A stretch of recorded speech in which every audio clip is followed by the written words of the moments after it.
Já para Nietzsche é o contrário. Qualquer pessoa que acredita em qualquer ideologia é nihilista.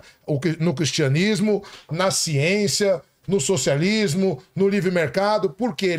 Você fala, mas se nihilismo é negação, nega o quê? Ele diz, nega a vida real.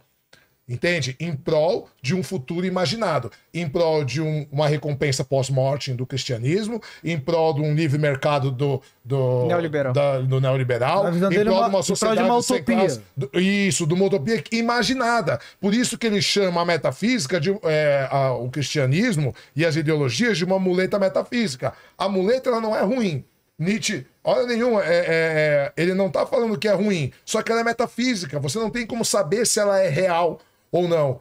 E aí ele escreve um livro chamado Crepúsculo dos Ídolos, e aí eu vou te falar uma das pouquíssimas coisas que eu discordo de Nietzsche, né? Porque Nietzsche começa o livro, quando ele fala Crepúsculo dos Ídolos, ele começa o livro dizendo assim, quebrantarei vossos ídolos, porém não espere que colocarei nenhum no lugar. Né? Então ele fala assim, vou acabar com todas as suas... Se você acredita na ciência, se você acredita na religião, se você acredita... vou destruir tudo isso, mas não vou deixar nada no lugar. Eu acho isso falta de amor. Entende? Então foi o que eu falei. Se para você ser cristão, acreditar em Deus te faz uma pessoa melhor, você é melhor para a sociedade, cara, eu quero mais que você seja cristão. Só vou me incomodar a hora que você quiser me impor sua verdade. Aí eu vou ficar incomodado. Mas para mim, e pode parecer arrogância isso, mas não é, os ateus, a gente acredita na moralidade secular. Por que eu não roubo? Porque eu não quero ser roubado. Por que eu não estupro? Porque eu não quero estuprar. Não quero que estuprem minha mulher, não quero ser estuprado. Ou seja, é um consenso social do que é melhor convivência entre si. Essa moralidade secular que a gente acredita. A gente não precisa de um Deus, não precisa da promessa de um céu, não precisa de um medo do inferno para poder ser bom. Eu sou bom porque eu escolhi ser bom. É uma escolha pessoal. Entende? Nessa modalidade que a gente acredita. Posso fazer um comentário aqui rapidamente para ouvir vocês? Vou encerrar com uma pergunta, tá? Porque a gente passou por esse tópico algumas vezes sobre trechos problemáticos da Bíblia e o chileno voltou um pouco nisso porque existem diretrizes morais na Bíblia que a gente pode falar, pô, show de bola isso aqui, ó, você deu o exemplo aí do altruísmo, de amar o próximo e tudo, mas existem coisas ali abomináveis também que não são cabíveis. É difícil, inclusive, mais uma vez, a gente imaginar que um Deus sumamente bom passou a mensagem para os seus profetas, por exemplo, de como cuidar do seu escravo. De como você deveria puni-lo caso ele fuja. E a gente encontra no Novo Testamento ainda esse lastro de uma legitimação da escravidão por meio de Paulo, por exemplo. Então, eu acho estranho quando a gente encontra ali que um homem que se deita com o outro deve ser executado. São vários trechos hiperproblemáticos ou... todos, ou quase todos, né, exceto um casal ali de cada animal, de cada espécie, né, e Noé, etc., que foram salvos, mas que genocídio é esse, saca?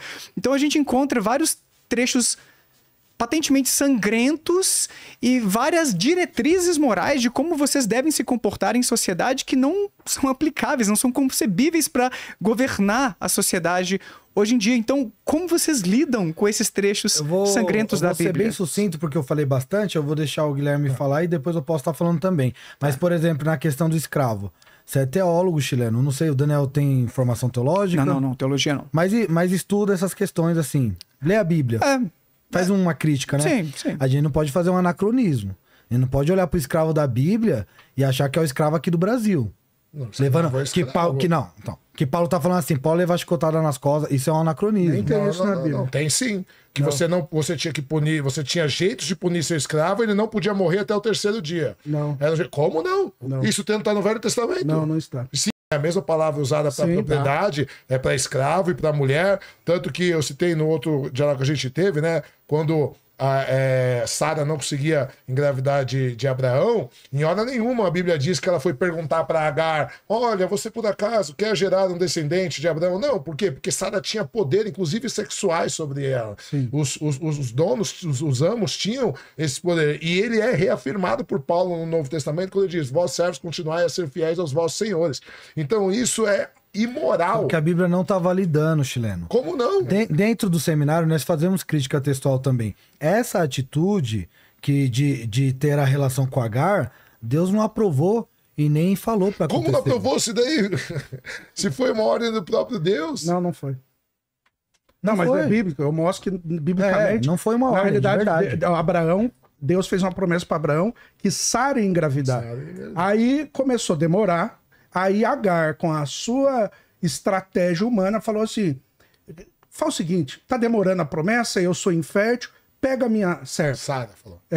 Sara falou para Abraão, pega Agar. Mas assim, o propósito de Deus, tanto é que as analogias, inclusive de Gálatas, fala que não era um filho que Deus queria e a maneira que eles usaram para, de repente, cumprir a promessa de Deus. Eles anteciparam a promessa. Tanto que a Bíblia fala... Tudo bem, mas isso não invalida que Sara tinha o poder sobre a Agar de mandar. Não, mas ela usou equivocadamente. A Bíblia é um livro histórico, é o que o Guilherme falou. Deus não falou assim, faça isso. Escravo. Fez, por exemplo, quando a gente vê... Mas ela não foi punida por isso. Ela não foi punida por isso. Então quer dizer que Deus estava de acordo. Não necessariamente, né, Chileno?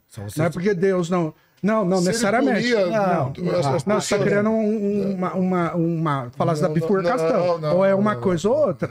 Não, assim... Não, é uma questão de causa e efeito. Mas deixa eu só falar do doulos, então, do escravo. Então, por exemplo, quando nós vemos na Bíblia, o exemplo, o escravo, ele, por exemplo, perdia tudo, e aí 6 anos ele ficava escravo, e o 7º ano era obrigatório ele ser reintegrado à sociedade.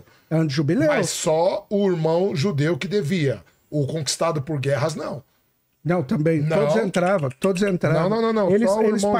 Eles faziam parte de um estatuto já judaico.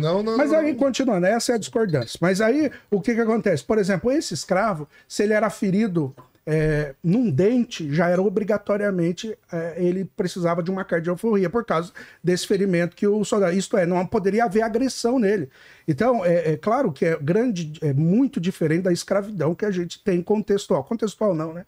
Que foi dos negros, etc. Por isso que eu falei do anacronismo. Sim, então, olha que coisa interessante, inclusive. Quando nós olharmos para a história, quem que promoveu, e a Bíblia... ela está lidando com o contexto de escravatura, eu sei que sim, mas aí Paulo, por exemplo, em Efésios, capítulo 6, ele estabelece como deveria ser tratado. Tanto que você citou Filemão e Onésimo, quando ele foge, o escravo, aí Paulo fala, receba como irmão. E o interessante, porque a ideia não era política e subversiva, a ideia era de dentro para fora. Tanto é que pelo cristianismo, houve o grande movimento pelos pregadores de liberação de escravos. Se você for ver, é um fator cristão, e eu acho que vocês não podem negar esse fato. Agora, outra coisa interessante, por exemplo, quando nós olhamos, Peter Berg, que é um sociólogo cristão, ele diz que quando o cristianismo é um consenso majoritário na cultura, ele faz um equilíbrio, inclusive moral, inclusive social e uma série de coisas. Agora, olha que coisa interessante. Quando os estados foram ateus, como, por exemplo, o século XX, ele matou muito mais que todos os séculos que a igreja dominou. Então, quando nós percebemos isso historicamente, a gente vê que o cristianismo que promoveu isso. Não de uma maneira subversiva ou política, mas ele foi colocando entranhas na sociedade para que esse movimento acontecesse.